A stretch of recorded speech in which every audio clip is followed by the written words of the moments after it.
এখন সকাল ৯টা মতো বাজে।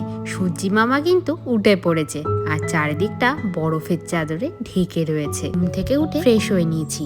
এবার রান্নাঘরে গিয়ে মুড়ি মেথি ভেজানো জল আর ড্রাই ফ্রুটসটা খেয়ে নেব। এবার লেগে পড়েছি দুপুরের রান্নার কাজে।